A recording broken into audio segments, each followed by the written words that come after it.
Hi everyone.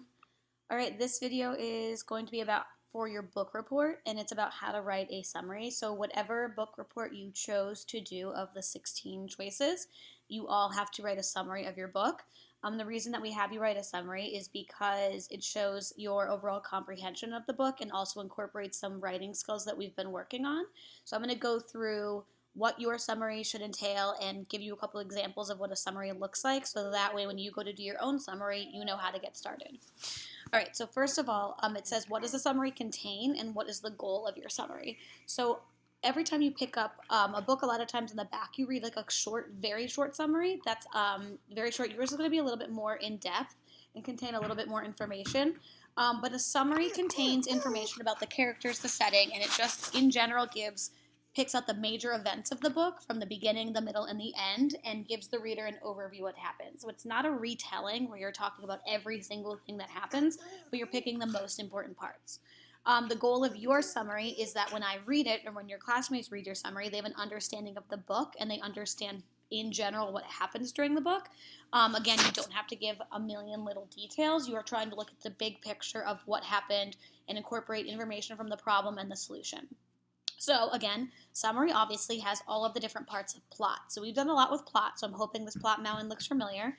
But your summary is going to kind of go through a plot mountain, and that's what you're going to fill out for your organizer so that you can have all of the main information. So again, you're starting in the background over here, the exposition, which is going to be kind of your introduction. This is where you talk about who the characters are, where the story takes place, and you just kind of introduce what's happening in the book. We also usually have, which isn't on here, the inciting action, which is kind of right when it starts to go up the mountain. That's like the problem. Like, what is the initial problem in the book? Every book has a problem, or else we wouldn't read about it because it would be really boring. So you have to incorporate what is the problem. You're also going to talk about the rising action. You're going to pick a couple of the main events that happen in the book that involve the characters and involve the problem and maybe how the character goes about solving them and just some events that you think are important to the story.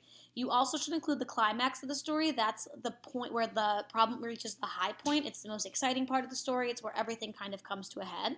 And then to tie up your summary, you're going to include the falling action or a couple events that happen after the climax that kind of lead to the solution of the story. And then you're also going to have your resolution, which is kind of your conclusion, where you talk about how things end up in the story. And during your resolution, you are also going to give a book recommendation on whether or not you recommend the book and who you would recommend it to. Okay, so I'm going to give you first an example really quickly. I'm going to give you an example of Harry Potter.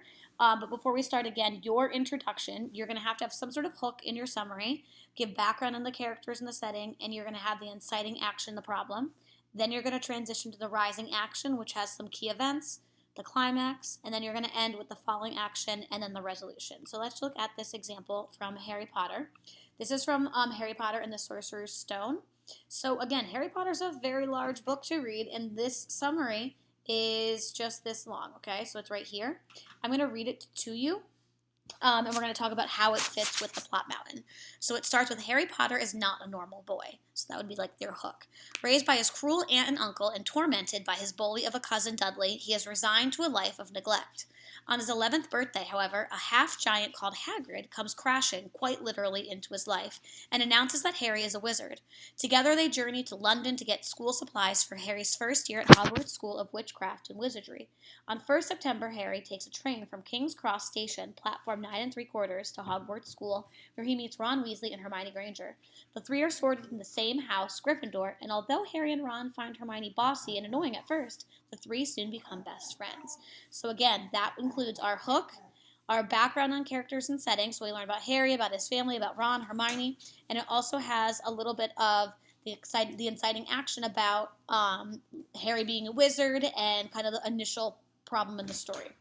After accidentally stumbling into a forbidden corridor and finding a three-headed dog guarding a mysterious trapdoor, the trio attempt to find out what's concealed within. Some useful slip-ups from Hagrid lead them to research a man called Nicholas Flamel. When Harry uses his father's invisibility cloak to search at night, he happens upon a curious mirror which shows him his dead parents and family. Headmaster Albus Dumbledore reveals to him that this mirror of Erised shows the beholder their deepest desires, and that what Harry wants most in the world is a family. So again, now we're moving into some rising action events. We know the problem is that there's this forbidden corridor. We find some events, some things that Harry has gotten into.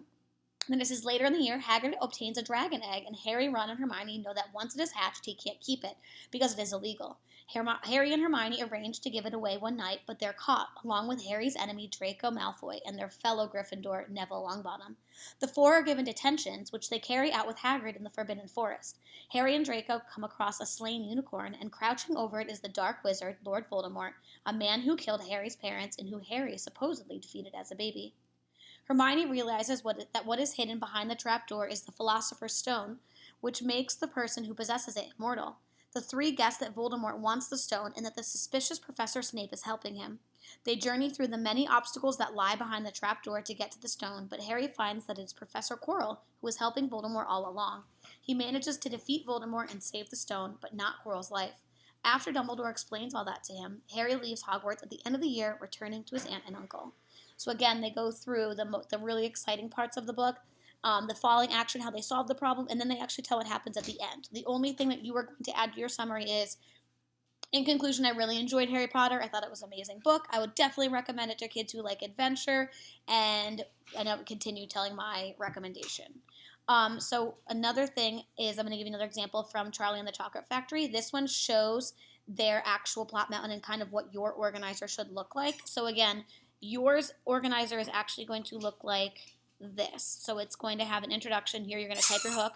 You can write who your characters are. You can write about the setting and what the problem is.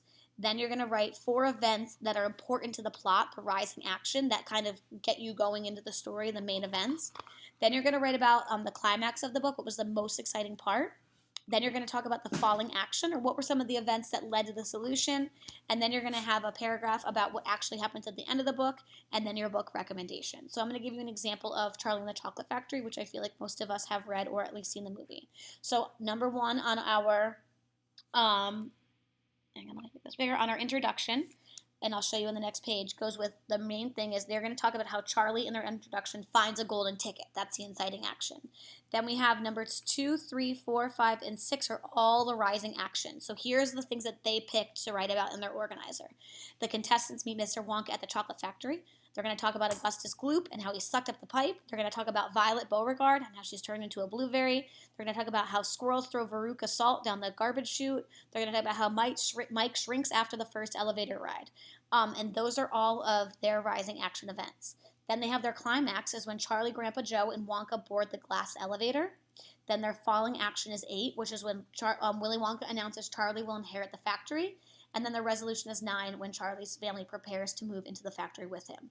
Now again, this is an organizer. It's very, very, it doesn't have a lot of details at all. It just has a couple sentences about it.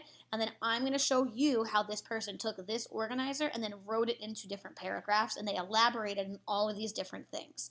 So again, this is their plot mountain with their organizer, and then they took it and they wrote it into this. So I'm going to read this to you. So here's his number 1 introduction.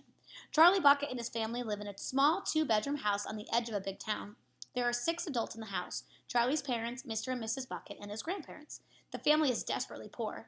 That evening, Mr. Bucket comes home carrying a newspaper with a banner headline, "Wonka Factory to be opened at last to lucky few." It seems Mr. Wonka is setting up a contest for the chance to visit the factory. Only 5 people will win, and they can win only by finding one of the golden tickets that have been under the wrappers of 5 candy bars. 4 tickets are found fairly quickly. The first winner is a boy named Augustus Gloop. Then comes a rich, spoiled little girl named Veruca Salt. She's followed by Violet Beauregard, a non-stop gum chewer. Last comes Mike TV, who's addicted to television and toy guns. Then, one afternoon, Charlie finds a dollar bill buried under the snow. He rushes to the nearest shop and buys his favorite Wonka candy bar. He's going to bring home the change, but he can't resist buying just one more candy bar, and that one holds the last golden ticket. So this would be, if I were writing them this, they have their hook, character setting, and their problem, their inciting action, which is that he finds the chocolate bar. All of that is the introduction. Now let's move and let's look at the rising action for the book. And again, I know from this that the rising action is a little bit of information about each of the contestants and what happens to them. The very next day, Charlie and Grandpa Joe wait outside the factory gates with the four other winners and their parents. What follows is a tour of the most amazing place on Earth. Mr. Wonka is a creative genius. With the help of the tiny Oompa Loompas from Loompa he can make candy into anything he wants. Charlie and Grandpa Joe are amazed by what they see. But the other four children are less impressed and much less well behaved. One by one, they're forced to drop out of the tour.